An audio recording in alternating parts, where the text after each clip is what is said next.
हाय दोस्तों, सभी को सुप्रभात। आज हम लोग पढ़ेंगे इतिहास का एक नया विषय। हालांकि ये विषय इतना नया नहीं है, क्योंकि इतिहास को पढ़ने से पहले हमें इतिहास लेखन की समझ होना उतनी ही आवश्यक है जितनी एक शरीर और आत्मा के बीच में संबंध। सबसे पहले हम लोग यह जानेंगे कि इतिहास लेखन है क्या, इनकी डिफरेंट अप्रोचेस के बारे में पढ़ेंगे, इनके जो ब्रांचेस हैं उनके बारे में पढ़ेंगे। तो इनकी जितनी भी संभव व्याख्याएं हैं इतिहास लेखन में और इतिहास के प्रति, वो सारी चीजें इसमें हम पढ़ेंगे। इतिहास लेखन है क्या? पहला प्रश्न जो हम लोगों के माइंड में आता है, व्हाट इज हिस्टोरियोग्राफी? है क्या हिस्टोरियोग्राफी? इतिहास लेखन का तात्पर्य है कि ऐतिहासिक तथ्यों की भिन्न भिन्न व्याख्याएं। किसी भी सामाजिक विज्ञान में यह स्वाभाविक होता है कि किसी तत्व विशेष पर विद्वानों की समझ में अंतर हो। किसी एक घटना को कई इतिहासकार अपने अलग अलग दृष्टिकोण से देखते हैं, उनकी व्याख्याएं करते हैं। उसी में हम जो इतिहास लेखन है उसको पढ़ते हैं, या कह सकते हैं कि इतिहास लेखन ही कई अलग अलग इतिहासकारों की व्याख्याएं हो सकती हैं। इसका फायदा क्या है? क्यों पढ़ते हैं इतिहास लेखन? क्योंकि किसी चीज को पढ़ने से पहले उसका ऑब्जेक्टिव्स क्लियर होना बहुत जरूरी है कि इतिहास लेखन पढ़ते क्यों है। जिस प्रकार से इतिहास की एक बारीकी समझ हमें अलग अलग इतिहासकारों के द्वारा उनकी व्याख्याओं में मिलती है। जैसे मैं आपको एक एग्जांपल देना चाहता हूं। कोई भी घटना अगर घटित होती है अपने समाज में या मोहल्ले में, तो कई लोग वहां खड़े रहते हैं। आप उनसे पूछेंगे कि क्या हुआ एग्जैक्ट, तो different peoples have their different opinions.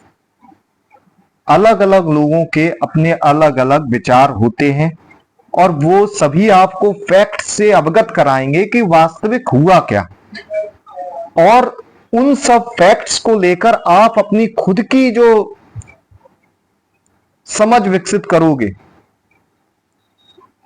ऐसे ही हम इतिहास लेखन में पढ़ते हैं कि डिफरेंट इतिहासकारक क्या क्या सोचते हैं एक घटना को लेकर। दूसरा मैं एग्जांपल देना चाहूंगा 1857 की क्रांति से,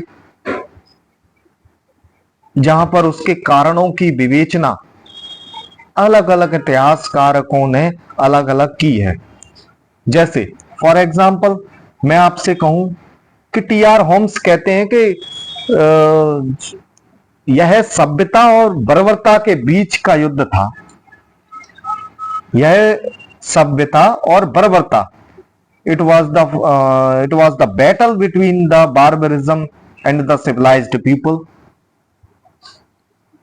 दूसरे कई इतिहासकार कहते हैं it was the first war of independence, like V D. Savarkar, Ramsay MacDonald. और अगर कई इतिहासकार देखें, कई कहते हैं कि यह वही मुस्लिम या वही मुगल थे जिन्होंने हिंदुओं को भड़काकर ये साम्राज्य के प्रति विद्रोह खड़ा कर दिया।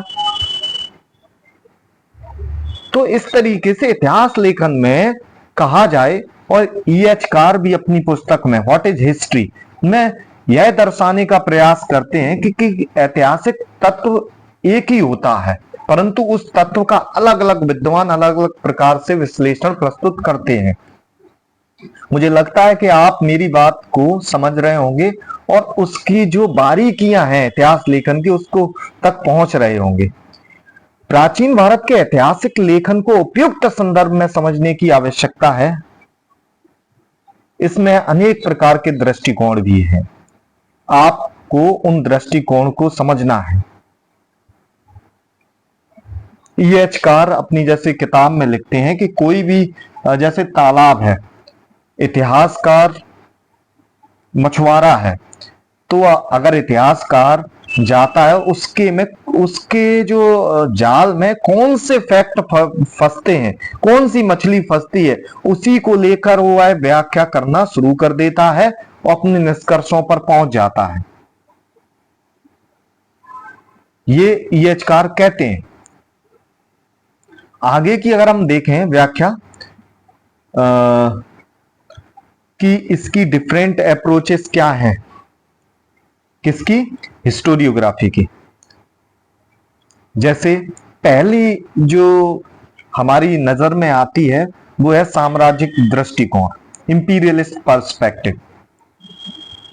ये क्या है, इसके कितने प्रकार हैं, साम्राज्यवादी दृष्टिकोण कैसा है, तो इसकी व्याख्या या इसको हम इसी संदर्भ में पढ़ेंगे, इतिहास लेखन के संदर्भ में। इसके दो प्रकार हैं, प्राच्यवादी दृष्टिकोण जिसे हम ओरिएंटलिस्ट पर्सपेक्टिव बोलते हैं, दूसरा है उपयोगितावादी दृष्टिकोण जिसे यूटिलिटेरियन पर्सपेक्टिव बोलते हैं।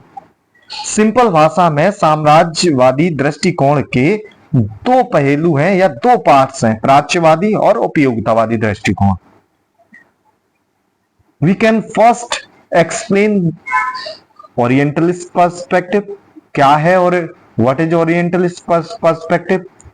प्राच्यवादी इतिहास लेखन है क्या, what is orientalist perspective, why क्यों है, व्हाट इज द नीड, क्या आवश्यकता पड़ी हमें इसको पढ़ने की, ये भारत के संदर्भ में हम पढ़ेंगे।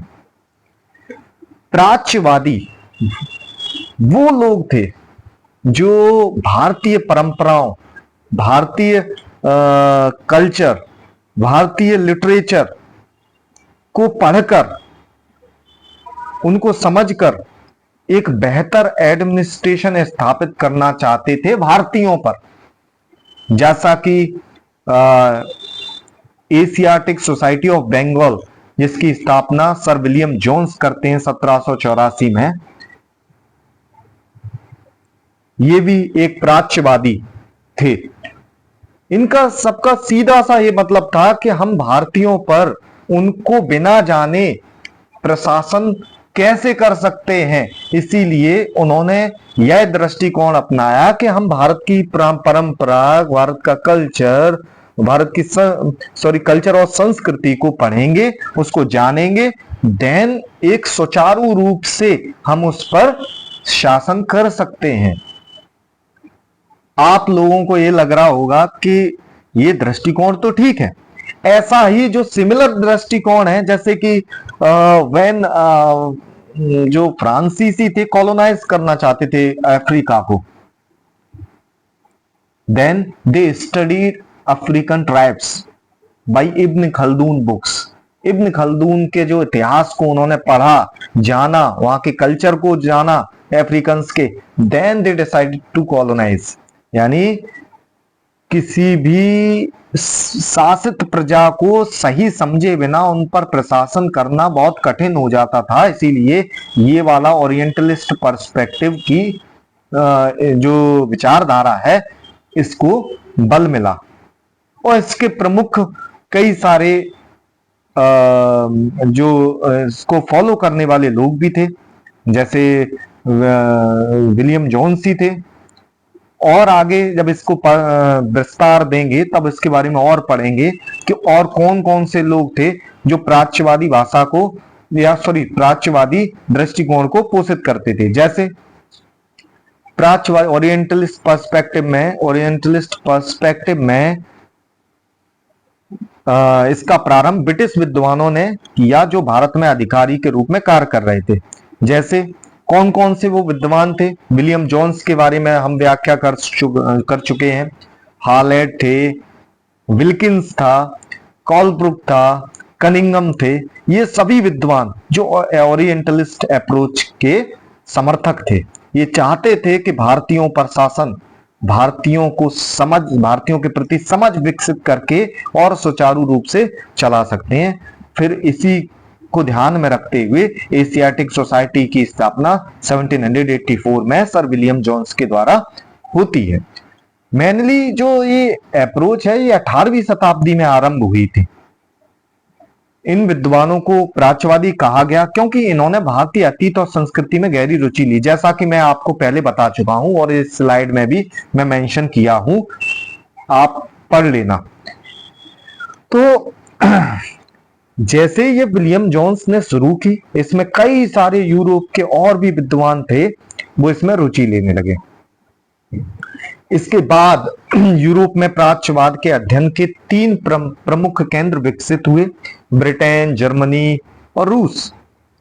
जर्मनी में बर्लिन की तुलना भारत के बनारस से की जाने लगी, क्योंकि जैसे कि भारत का जो ज्ञान का केंद्र बनारस है, उसी प्रकार जर्मनी में ज्ञान का केंद्र बर्लिन था। प्रसिद्ध जर्मन प्राच्यवादी और मैक्स मूलर ने भारत की पूरी समझ के बिना भी भारत पर इतिहास लेखन किया। ये जो मैंने लाइन लिखी है, प्रसिद्ध जर्मन प्राच्यवादी ओरिएंटलिस्ट थे मैक्स मूलर। मैक्स मूलर ने भारत के कई सारे ग्रंथों को पढ़ा, समझा और उनको ट्रांसलेट किया और एक बड़े बड़े दृष्टिकोण विकसित किए, जो उसमें से कुछ जिनके आधार नहीं थे, कुछ वास्तविकता से मिलते थे, उसमें वास्तविकता भी थी, परंतु उनका जो इतिहास लेखन है वो पूरी तरीके से क्योंकि हम भी हिस्टोरियोग्राफी पढ़ रहे हैं, आप भी पढ़ रहे हो, तो केवल उनके रेफरेंसेस लेकर कोई भी निष्कर्ष पर पहुंचना मुझे लगता है ठीक नहीं है।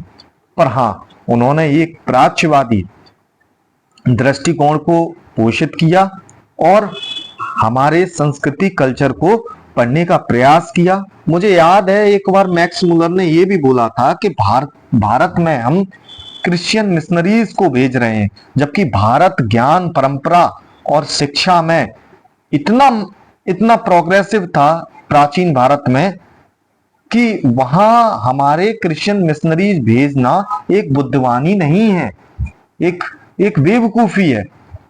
India was the rich in education and culture traditions rather than Europe. तो आगे चल के कार्ल मार्क्स और मैक्स वेबर ने भी भारत का विचार प्रस्तुत किया। दूसरा जो कॉलोनियल मोटिव्स क्या थे, जो कि हम आपको पहले बता चुके हैं और इसमें भी मैंने स्लाइड के माध्यम से आपको बताने का प्रयास किया है। भारत के अतीत और परंपरा का ज्ञान प्राप्त करने के पश्चात ब्रिटिश हित में भारत पर बेहतर ढंग से शासन किया जा सके। ठीक है, जो कि मैं पहले ही बता चुका हूं आपको अपनी बातों में कि वो इस विचारधारा को शुरू करना, पोषित करना किस लिए करते थे, क्योंकि वो चाहते थे कि भारतीयों पर प्रशासन अच्छे से तभी किया जा सकता है जब हम भारतीयों के बारे में जाने, उनकी परंपराओं के बारे में जाने। दूसरा उनका मोटिव था कि ब्रिटिश शासन को भारत में वैधता प्रदान करना, कि भारतीयों को लगे कि जो शासक हैं वो वास्तविक रुचि ले रहे हैं उनके धर्म, कल्चर, संस्कृति, परंपराओं में, उनको दिखा रहे हैं कि तुम्हारी चीजें ये थी, उजागर कर रहे हैं उनके सामने, तो उनको एक्सेप्टेबिलिटी बढ़ जाए जनता की कि ब्रिटिश कॉलोनियल रूल हमारे बारे में सोच रहा है। इसलिए उन्होंने यह आधार बनाया कि भारतीयों को उनके प्राचीन गौरव से परिचित करा सकते हैं। पता नहीं उनको ऐसा क्यों लगता था कि भारतीयों को भारत के गौरव से परिचित करा सकते हैं। क्या हम अपने प्राचीन परंपराओं से विस्मृत हो गए थे? परंतु ये काम का जो उन्होंने बीड़ा उठाया ओरिएंटलिस्ट ने, तो उन्होंने ये क्यों उठाया, इसके बारे में भी कई सारे कारण थे। भारतीय ज्ञान परंपरा को भारतीयों को परिचित कराना, सही से प्रशासन और शासन की वैधता स्थापित कराने के लिए मेनली यह अप्रोच डेवलप हुई थी।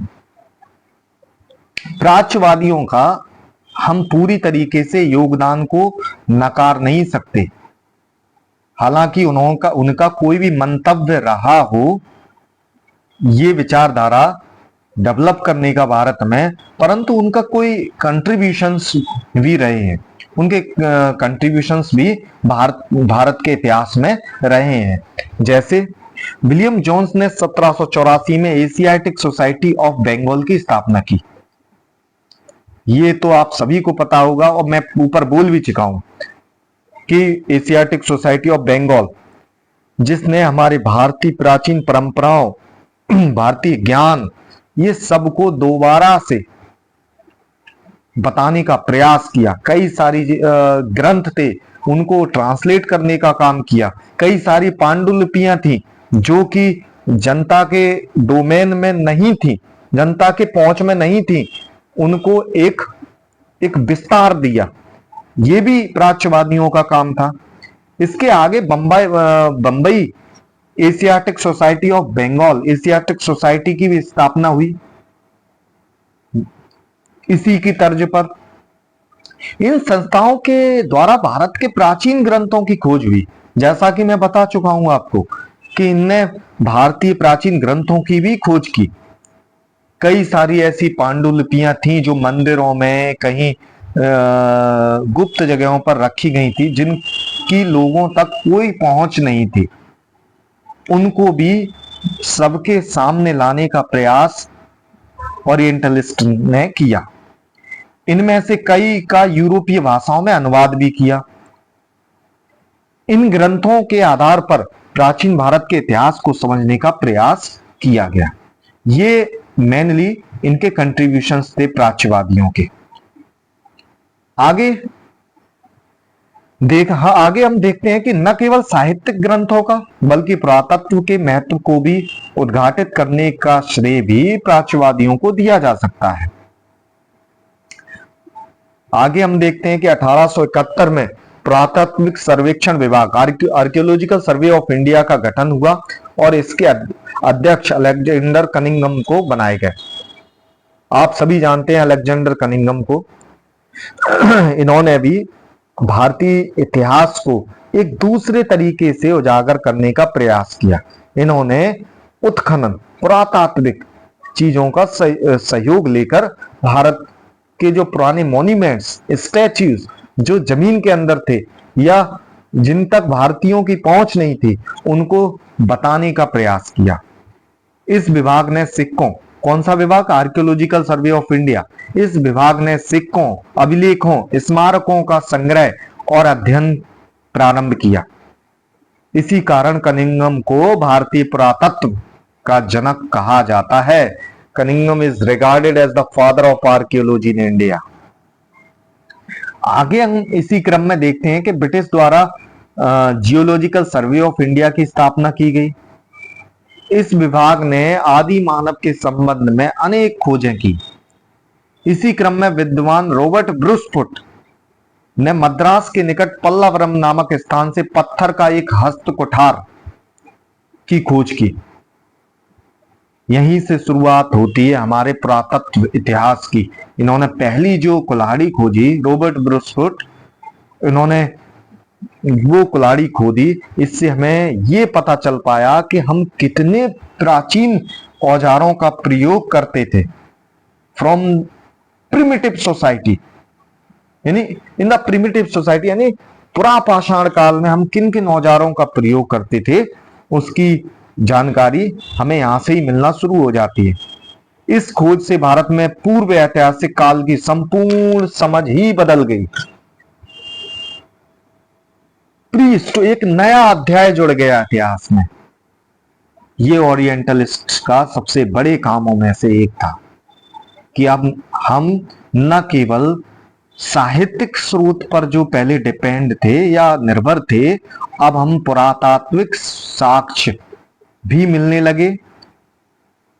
हथियार, औजार, लोग किन किन औजारों का प्रयोग करते थे पुरापाषाण काल में, इनकी भी जानकारी हमें होने लगी। यानी उनका कोई भी मंतव्य रहा हो प्राच्यवादियों का, परंतु उन्होंने हमें हमारे एक आईना दिखाना शुरू कर दिया था कि वास्तविक स्थिति थी क्या। आगे इसी क्रम में मैं कहूंगा कि यह तथ्य स्वीकार नहीं किया जा सकता कि 1924 में भारत की पहली नगरीय सभ्यता का उद्घाटन पुरातात्विक सर्वेक्षण विभाग ने ही किया। यह बिल्कुल सत्य है। इसमें मैं मानता हूं कि कोई अलग अलग इतिहासकारों के अलग अलग मंतव्य हो सकते हैं, कुछ पूर्वाग्रह से ग्रसित हो सकते हैं या कुछ अपनी धारणाओं को उसमें सम्मिलित कर सकते हैं, परंतु जो कार्य उनके द्वारा किया गया प्राच्यवादियों के द्वारा, निसंदेह यह कार्य भारतीय इतिहास को जानने में बहुत सहायक रहा। निष्कर्ष में मैं यह कहूंगा कि इस तरह प्राच्यवादियों ने भारत के प्राचीन साहित्य, पुरातत्व और सभ्यता की खोज एवं अध्ययन में अत्यंत महत्वपूर्ण योगदान दिया। अब प्राच्यवादियों ने योगदान तो दिया, पर इनकी भी कुछ सीमाएं थी। उन सीमाओं की लिमिटेशंस के बारे में भी हमें जान लेना चाहिए। इन विद्वानों ने प्राचीन ग्रंथों का उद्घाटन तो अवश्य किया, परंतु इन ग्रंथों के अध्ययन और विश्लेषण में ब्राह्मणों का सहयोग लिया। इस कारण प्राचीन भारत का प्रारंभिक इतिहास लेखन ब्राह्मणवादी दृष्टिकोण से परिचालित हो गया। आप एशियाटिक सोसाइटी ऑफ बंगाल को जब देखते हैं, चाहे वो एशियाटिक सोसाइटी ऑफ बंगाल हो, चाहे जुडिशियरी हो, इनिशियली हमने यहीं के लोगों का सहयोग लिया। मेनली जो विद्वान जन थे उनसे सहयोग लिया। जैसे मुल्ला मौलवियों से हम न्याय के बारे में बातचीत करते थे, ब्राह्मणों से हम न्यायवादी व्यवस्था, धर्मशास्त्रों के बारे में जानकारी लेते थे। इसी प्रकार हम इतिहास को जानने में भी हमने इन्हीं लोगों का सहयोग लिया। तो इससे क्या हुआ कि जो एक बायसनेस है, झुकाव है, इन्होंने कई ऐसे नरेटिव्स थे जो वास्तविक में थे नहीं, वो भी इतिहास में लिख डाले। जो ऑब्जेक्टिविटी थी वो कहीं ना कहीं दूर हो गई इतिहास से। इस कारण से प्राचीन भारत का प्रारंभिक इतिहास, जो पहले ही मैं बता चुका हूं कि कहीं ना कहीं ये प्रभावित हो गया। दूसरी लिमिटेशंस ये थी हमारे सामने कि संस्कृत के समांतर लोक भाषाओं जैसे पाली तथा प्राकृत में लिखित ग्रंथों की ओर इन्होंने विशेष रुचि नहीं दिखाई, क्योंकि पाली भी एक जन सामान्य और प्राकृत भी, ये दोनों भाषाएं जन सामान्य की भाषाएं थी। संस्कृत तो उच्च वर्ग की भाषा थी जिसको कुछ लोग जानते थे। पर ये इतिहास जो पाली और प्राकृत में समाहित था, इस पर इन लोगों का ध्यान गया नहीं और इन्होंने इस पर ज्यादा ध्यान नहीं दिया। तो इस तरीके से हम कहा जाए कि जो इतिहास, जो जन सामान्य का इतिहास अभी तक, जैसे पाली भाषा बुद्धिस्ट काल में बहुत से लोग बोलते थे, most of the people were speaking Pali, तो उनका भी तो इतिहास है। तो कहीं ना कहीं प्राच्यवादियों ने इस पर गौर नहीं किया, तो इस पर ज्यादा काम करने की आवश्यकता अभी भी है। नेक्स्ट देखते हैं जो दूसरी सीमाएं हैं इन प्राच्यवादियों की। इन विद्वानों का दृष्टिकोण यूरोप केंद्रित था। These scholars had a Eurocentric perspective. अब मैं कैसे कह सकता हूं कि उनका यूरोसेंट्रिक था? इन्होंने क्योंकि इन्होंने भारतीय समाज का मूल्यांकन यूरोपीय मानदंडों के आधार पर करने का प्रयास किया।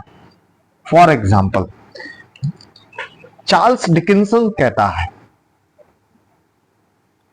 कि भारतीयों को इतिहास का ज्ञान ही नहीं था,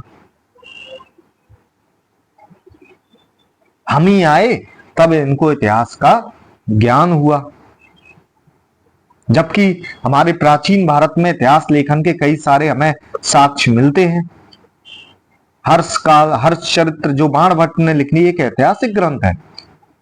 राजत रंगड़ी जो कल्लड़ ने लिखी, उसमें बाकायदा क्रोनोलॉजी मिलती है, अलग अलग वंशों की, अलग अलग शासकों की जानकारी मिलती है। पुराण क्या है? मत्स्य पुराण, वायु पुराण, विष्णु पुराण, इनमें हमें ऐतिहासिक वंशावलियां मिलती हैं। तो कैसे कह सकते हैं कि यूरोप सेंट्रिक जो अप्रोच थी, ये कहते थे कि भारतीयों को इतिहास का ज्ञान ही नहीं है। इसके आगे जो हम पढ़ेंगे यूटिलिटेरियन अप्रोच, उसमें आप सभी जानते हो जेम्स मिल, जिन्होंने हिस्ट्री ऑफ ब्रिटिश इंडिया लिखी, उसमें भी कहते हैं कि उन्होंने ये तक कह डाला कि भारतीय सभ्यता संस्कृति वो बहुत निचले तबके की थी। Indian civilisation were at the lower level of civilisation than Europe. भारतीयों के इतिहास का ज्ञान ही नहीं था। ये इससे हमें ये पता चलता है कि इन्हों का जो जो दृष्टिकोण था ओरिएंटलिस्ट का, वो यूरोसेंट्रिक था। उन साम्राज्य को पोषित करने का प्रयास भी इन्होंने इसी के द्वारा किया। हालांकि हर चीज के अच्छे और बुरे पहलू होते हैं। इन्होंने अच्छे काम भी किए और कुछ साम्राज्य को पोषित करने के काम भी किए, और कई सारे भ्रम भी फैलाए भारतीय इतिहास के बारे में। डिस्टॉर्टेड हिस्ट्री को भी इन्होंने प्रदर्शित किया।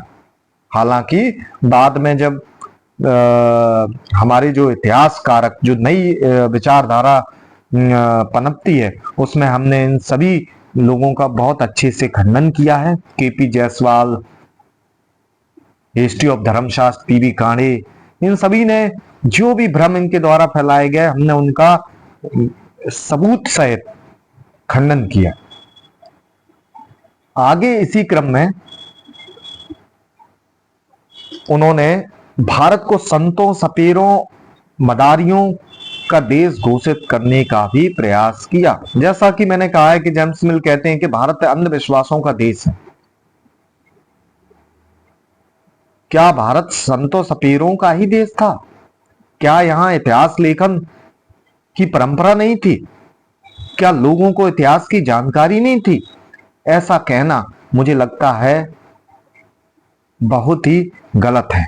भारतीयों को इतिहास की जानकारी थी, इतिहास लेखन भी होता था।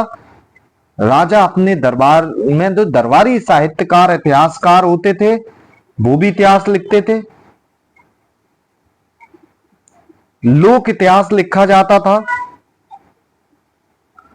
तो ये सब कहना कि भारत संतों, सपेरों, मदारियों का देश है, ये घोषित करना ये गलत है। आगे उन्होंने यह सिद्ध करने का प्रयास किया कि भारतीय संस्कृति का मूल तत्व धर्म है तथा भारतीय सदा धर्म एवं अध्यात्म में डूबे रहे हैं। आगे मैक्स मूलर ने तो यहां तक कहा कि जहां यूनानियों के लिए जीवन, उमंग और वास्तविकता थी, वहीं भारतीयों के लिए वह माया थी। हालांकि इस बात से कतई नकार नहीं सकते, भारतीय धर्म में विश्वास होना ये कोई गलत बात नहीं है। धर्म क्या है? धर्म में विश्वास होना ये अपना एक कहा जाए खुद का वो हो सकता है। धर्म और इतिहास, इसकी व्याख्या में कई सारे विद्वानों का अलग अलग मत है। हमें पता है कि हम पारलौकिक बातें करते थे, परंतु हमारा इतिहास से भी बहुत गहरा संबंध था, इसको भी नकारा नहीं जा सकता। इतिहास के लिए हमने कई सारे, जैसा कि मैं पहले बता चुका हूं, कोर्ट्स में इतिहास लिखे जाते थे। हालांकि बायसनेस, प्रशस्तियां लिखी जाती थी, परंतु उसमें हमें इतिहास की झलक भी मिलती है। मत्स्य पुराण, जिसमें हमें शुंग काल के बारे में जानकारी मिलती है। वायु पुराण, जहां हमें गुप्त काल के बारे में जानकारी मिलती है। विष्णु पुराण, जो कि हमें मौर्यन डायनेस्टी के बारे में जानकारी, मौर्यन पुराण जो हमें विष्णु पुराण के बारे में जानकारी देता है। तो ये कहना गलत है कि भारत सपेरों, धर्म, इन सब का देश है और इन्हें इतिहास का कोई ज्ञान नहीं था। इससे मैं इस बात का मैं खंडन करना चाहूंगा कि इतिहास का ज्ञान भारतीयों को भली भांति था। हाँ, अब जो ये लोग कहते थे प्राच्यवादी कि भारतीयों को नहीं था, तो ये जब हम इतिहास लेखन पढ़ते हैं, अलग इतिहासकारों के बारे में पढ़ते हैं, तो हमें स्पष्ट पता चलता है कि क्या था क्या नहीं। किस दूसरी जो विचारधारा है दोस्तों, वो है उपयोगितावादी दृष्टिकोण, यूटिलिटेरियन पर्सपेक्टिव। 19वीं सदी के दूसरे दशक में ब्रिटिश का एक नया वर्ग उत्पन्न हुआ। इस वर्ग के विद्वानों को उपयोगितावादी कहा गया। ये प्राच्यवादियों से भिन्न थे। इनकी क्या विशेषताएं थी, कौन लोग थे, कैसे इनकी इतिहास लेखन की स्ट्रेटेजी थी, कौन इन्हें कहां से फंडिंग मिलती थी, सोर्सेस क्या थे इनके हिस्ट्री के, ये डिटेल्ड जो एक विस्तार से हमें इनके बारे में पढ़ेंगे और जानेंगे। इनकी मुख्य विशेषताओं पर अगर हम गौर करें, जहां प्राच्यवादी भारतीय अतीत और संस्कृति का गुणगान कर रहे थे, वहीं उपयोगितावादी भारतीय अतीत और संस्कृति को पतनशील मानते हैं। जैसा कि मैंने बताया, जेम्स मिल जो कि एक उपयोगितावादी दर्शन से संबंध रखता था, वह कहता है कि भारतीय संस्कृति were at the lower level of civilisation than Europe, Indian civilisation were at the lower level of civilisation. भारतीय संस्कृति यूरोपियन से पिछड़ी थी, अंधविश्वास था, ये सब कहकर उसने भारतीयों के संस्कृति को पतनशील मानते थे। वे ब्रिटिश शासन के अंतर्गत भारतीय समाज को बलपूर्वक सुधार लाने की वकालत करते थे कि इन पर अच्छे प्रशासन के जरिए इनमें सुधार किया जा सकता है। आगे जेम्स मिल ने तो ये भी कर डाला हिस्ट्री ऑफ ब्रिटिश इंडिया में, कहा कि प्राचीन भारत का इतिहास हिंदुओं का था, मध्यकालीन भारत का इतिहास मुसलमानों का था, और जबकि जो आधुनिक काल है, हम ब्रिटिशर्स यूरोपियंस आए तब आधुनिकता आई भारतीयों में। वैसे भारतीयों में बहुत अंधविश्वास, पिछड़ी सोसाइटी थी, हम आए तो एक नया दृष्टिकोण, आधुनिकता लेकर आए। ये कहना गलत है। और तीसरा जो पॉइंट है, उन्होंने यह सिद्ध करने का प्रयास किया कि भारतीय समाज में राज्य और राजनीतिक संस्थाओं का विकास नहीं हो सका और वे हमेशा बलपूर्वक शासित होते रहे। ये कहना, ये पॉइंट ही कहना बहुत गलत है, क्योंकि जो हमारे यहाँ भारतीय समाज में राज्य और राजनीतिक संस्थाओं, अगर हम अर्थशास्त्र को देखते हैं, उसमें बाकायदा अर्थशास्त्र में चाणक्य सप्तांग सिद्धांत देते हैं, ऑर्गन्स ऑफ द गवर्नमेंट। राजनीतिक संस्थाएं 18 तीर्थों का उल्लेख करते हैं कि काउंसिल ऑफ मिनिस्ट्रीज थी, 18 तीर्थों का उल्लेख करते हैं। तीर्थ 18 तीर्थों में आप सभी को पता है कि सारे तीर्थ, जैसे मंत्री परिषद, मंत्री, ठीक है, जुडिशियरी में प्रदेष्टा, व्यवहारिक का वर्णन करते हैं, नागरिक प्रशासता का वर्णन करते हैं, कर्मांतिक, और यहां तक कि अंतपाल, दुर्गपाल, दंडपाल। वो ये क्या था? ये राजनीतिक संस्थाएं, उनके एक विस्तार था काउंसिल का, 26 अध्यक्षों का उल्लेख करते हैं उसमें। ये क्या था? इसके बारे में मुझे लगता है कि इन लोगों ने अध्ययन नहीं किया, इन्होंने डायरेक्ट अपने बायसनेस से ग्रसित होकर, यानी अपनी पूर्व अवधारणाओं को ग्रसित होकर इतिहास लेखन का कार्य किया। सर्वप्रथम जेम्स मिल ने प्राच्य निरंकुशता की अवधारणा दी। ईरान से पूर्व के सभी राज्य प्राचीन काल से निरंकुश शासकों द्वारा शासित होते थे।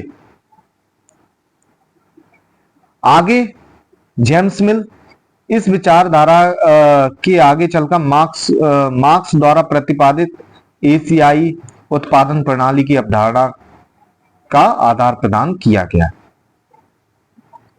जेम्स मिल ने भारत का प्रथम इतिहास लिखा, जो कि हमने बताया हिस्ट्री ऑफ ब्रिटिश इंडिया। ये 3 वॉल्यूम्स में किताब थी। यह इतिहास ग्रंथ 19वीं सदी के आरंभ में लगभग 1813 से 15 तक 1815 तक ये कंप्लीट हो चुकी। तो जेम्स में wrote the first comprehensive history of India. This work appeared in the early 19th century and can be seen as an achievement. परंतु इस ग्रंथ की सबसे बड़ी सीमा यह थी इतिहास के विभिन्न कालों में सांप्रदायिक ढंग दे दिया इन्होंने विभाजन ही कर दिया कि हिंदू काल, मुस्लिम काल और आधुनिक काल। इससे यह प्रतीत होता है कि यह सोची समझी योजना के तहत भारतीय इतिहास को हिंदू काल, मुस्लिम काल और ब्रिटिश काल में विभाजित किया गया।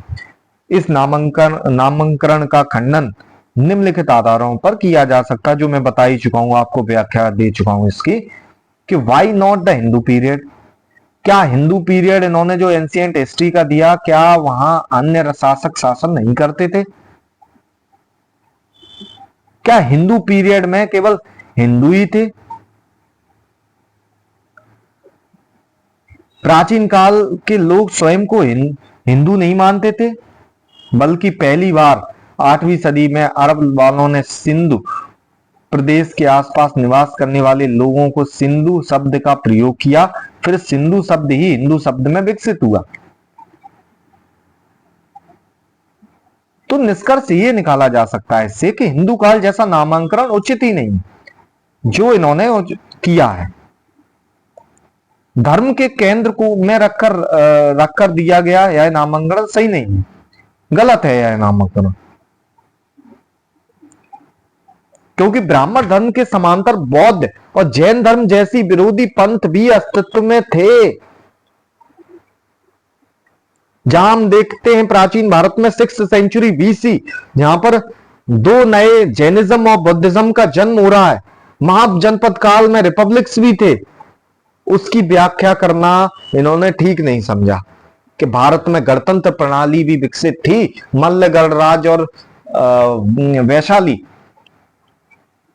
उसमें 10 गणराज्य थे, उनके बारे में व्याख्या करना इन्होंने सही नहीं समझा। इन्होंने मैक्स मुलर को ही पढ़ लिया होता, जिसने पुराणों और इन सब में, पुराणों और क्या नाम है, वेदों सब का अध्ययन किया था, उसका कोई रेफरेंस नहीं दिया जेम्स मिल ने अपनी किताब में। इन्होंने अपना इतिहास केवल जो पत्राचार हुए उसी के आधार पर इन्हें भारतीय इतिहास लिख डाला, जो कि सच्चाई से बहुत दूर था।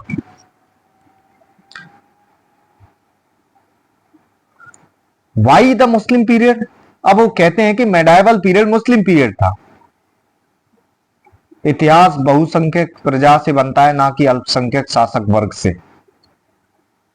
जहां तक शासक वर्ग का सवाल है, तो हमें यहां ध्यान रखना चाहिए कि मुस्लिम शासकों के समांतर हिंदू शासक भी शासन कर रहे थे। कई सारे ऐसे एग्जाम्पल हैं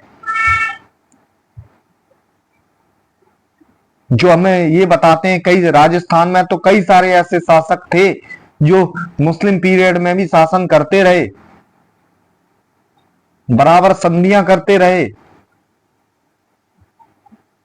भारत में इस्लामी शासन की स्थापना किसी काल में नहीं हुई थी, बल्कि एक अलग अलग कालों में हुई थी। Why not the British period? अगर धर्म विभाजन का आधार था तो फिर ब्रिटिश काल कहने की बजाय क्रिश्चियन काल कहना अधिक उचित होता। ब्रिटिश भारतीय समाज का हिस्सा कभी नहीं हो सके, बल्कि वे दूरदर्शी शोषक ही बने रहे। क्या उद्देश्य था उपयोगितावादी चिंतकों का? इसके बारे में भी हम जानते हैं। यह चिंतक औद्योगिक क्रांति के उपज थे। भारत का विकास ब्रिटिश वस्तुओं के बाजार के रूप में करना चाहते थे, इसलिए वे भारत में सुधार और परिवर्तन लाना, पश्चिमी संस्कृति को फैलाना चाहते थे, ताकि भारत का आकर्षण ब्रिटिश वस्तुओं के प्रति बढ़े। जेम्स मिल मैकाले ने तो यहां तक कह डाला कि भारतीयों का ज्ञान यूरोप की एक लाइब्रेरी के एक अलमारी के एक पुस्तक के बराबर भी नहीं है। वो मानसिकता से ग्रसित था कि नहीं? आगे चल के मैक्स मुलर ये भी कहता है कि देख लेना आगे चल के हम ये भारतीय रंग रूप में दिखने में भारतीय होंगे, परंतु इनके जो रहन सहन ये सब ब्रिटिशर्स का हुआ। ऐसा मॉडिफाई करने में, उनको इतनी शिक्षा देने में क्या मोटिव था? ये मोटिव यही था कि ये ब्रिटिश सर्स की तरह दिखें। अब दिखने के लिए उन्हें उनकी तरह रहन सहन, खान पान, कपड़े ये भी पहनने होंगे। तो उनकी जो औद्योगिक क्रांति थी उसके ये लोग मैनचेस्टर की कपड़ों की बाढ़ ला देते। कई थ्योरी डेवलप हुई फिर बाद में। दादा भाई नेहरू जी ने कहा कि यहाँ मैनचेस्टर कपड़ों की बाढ़ ला दी गई और हमारे उद्योग धंधे सब खत्म कर दिए गए। विलियम बेंटिक ने तो यहां तक कह डाला कि हमने भारतीयों के जो हथकरघा उद्योग और जो स्मॉल स्केल इंडस्ट्रीज थी उनकी हड्डियां बिखरी पड़ी हैं मैदानों में, देख सकते हो इतना खत्म कर दिया है उन्होंने। तो इनके मेन ऑब्जेक्टिव्स दिए थे उपयोगितावादी दर्शन के। अब भारत के संदर्भ में मार्क्सवादी व्याख्या क्या थी? मार्क्स ने एशियाई समाज को यूरोपीय समाज से अलग रखते हुए एक एशियाई उत्पादन प्रणाली की अवधारणा दी। Marx distinguished Asian society from European society, proposed the concept of Asiatic mode of production. उनके अनुसार एशियाई समाज एक परिवर्तनशील समाज है, अर्थात यूरोपीय समाज की तरह वर्ग संघर्ष जैसी चीज यहां नहीं है। तो ये पॉइंट याद रखने लायक है कि भारत का समाज यूरोपीय समाज से बिल्कुल भिन्न है। आगे हम देखते हैं उनके यहां ऊपर के स्तर पर एक निरंकुश शासक होता था जो सशक्त नौकरशाही तथा सिंचाई प्रणाली पर अपने नियंत्रण के आधार पर उत्पादन अधिशेष अपने पक्ष में खींच लेता है। किसानों के पास उतनी ही बच पाता है जिसमें वे अपना गुजर बसर कर सकें। इतना शोषणकारी जो शासन प्रणाली थी कि लोगों पर उतना ही बचे जितनी आवश्यकता हो। एशिया में भूमि पर निजी स्वामित्व नहीं था, बल्कि सामुदायिक स्वामित्व की अवधारणा प्रचलित थी। इसे मार्क्स ने प्रारंभिक समाजवाद का नाम दिया। मार्क्स के अनुसार यह पद्धति सदियों से चली आ रही थी। ये तो हम भी देख चुके हैं कि जो महाजनपद काल में रिपब्लिक्स थे उसमें सामूहिक रूप से कार्यक्रम होते थे, सभा समितियां निर्णय लेती थी। ये मार्क्स ही क्या, हम लोग भी जानते हैं कि प्राचीन भारत में इन तरह की संस्थाएं थी। हालांकि मार्क्स की भारतीय तथा एशियाई समाज की समझ सीमित थी। क्योंकि सीमित इसलिए थी क्योंकि कोई व्यक्ति दूर से बैठकर किसी यहाँ की वास्तविक स्थिति को कैसे परख सकता है। आगे चल के उनके विचारों को भारत में स्वयं मार्क्सवादी विद्वानों द्वारा चुनौती दी गई। आगे के जो नए विचारक मैक्स वेबर, जर्मन समाजशास्त्री मैक्स वेबर ने भारत में परिवर्तन के मार्ग में सबसे बड़ी बाधा धर्म एवं जाति व्यवस्था को माना और पूंजीवाद के विकास में इसे एक बड़ी बाधा के रूप में देखा। ये कहना कि जाति और धर्म व्यवस्था को माना, जाति और धर्म व्यवस्था सदियों से चली आ रही थी भारत में, परंतु अंग्रेज आने के पहले भी हमारी अर्थव्यवस्था बहुत फलती फूलती थी। प्राचीन भारत में उतनी फली फूली थी। हमारे यहाँ ये लोग कहते हैं कि जाति धर्म के आधार पर विकास नहीं हो पाता था राज्यों का, या कोई व्यापार में वो नहीं होता था, परंतु ऐसा नहीं था, क्योंकि कई सारे जो सोशल ऑर्डर था हमारे यहाँ जो दिया गया उसको क्लिष्ट करने का अधिकार भी, जातियों को बहुत ज्यादा मजबूत करने का आधार, धर्म को ज्यादा मजबूत करने का आधार भी ब्रिटिशर्स ने प्रदान किया। उनको लड़वाने का काम ब्रिटिशर्स ने किया। क्या केवल अपर सोशल क्लास ही राजा बनते थे? ऐसा कहना बिल्कुल गलत होगा। महापद्म नंद जैसे, चंद्रगुप्त मौर्य जैसे गुप्त साम्राज्य, जो कि एक वैश्य, कई इतिहासकार कहते हैं एक वैश्य साम्राज्य था। महापद्म नंद जिसे कहते हैं कि एक शूद्र शासक था। तो अगर सारे लोग, सारी जातियों से, सारे सोशल ऑर्डर के लोग राजा तक पहुंच जा रहे हैं तो कितनी जटिलताएं थी ही नहीं। सिल्क रूट कनिष्क के काल में, और हमारा जो व्यापार होता था इतना फेवरेबल था, कहां अड़चने आई इकोनॉमी में। इवन तो टैक्स भी लोग देते थे। पर मैक्स वेबर को इस बात पर ध्यान देना चाहिए था कि केवल कोची आधार को लेकर इतिहास को लिखना ठीक नहीं है। इसके अनुसार भारत के किसी भी पंथ में, चाहे वो ब्राह्मण हो, बौद्ध हो, जैन धर्म पंथ हो, इस्लाम हो, किसी में भी आर्थिक तर्कशीलता नहीं थी जो यूरोप में प्रोटेस्टेंट विद्वानों में थी।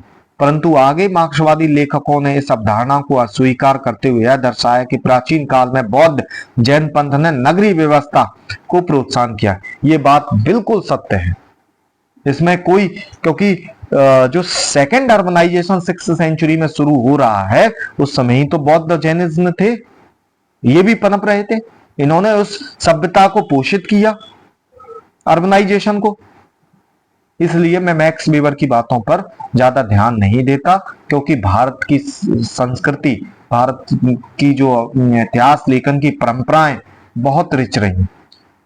इतिहास लेखन में और भी कई सारे दृष्टिकोण हैं जो कि मैं अपनी अगली क्लास में, जैसे राष्ट्रवादी दृष्टिकोण और मार्क्सवादी दृष्टिकोण जो कि अभी हम पढ़े, तो इन सभी के बारे में हम अध्ययन करेंगे। नमस्ते, धन्यवाद।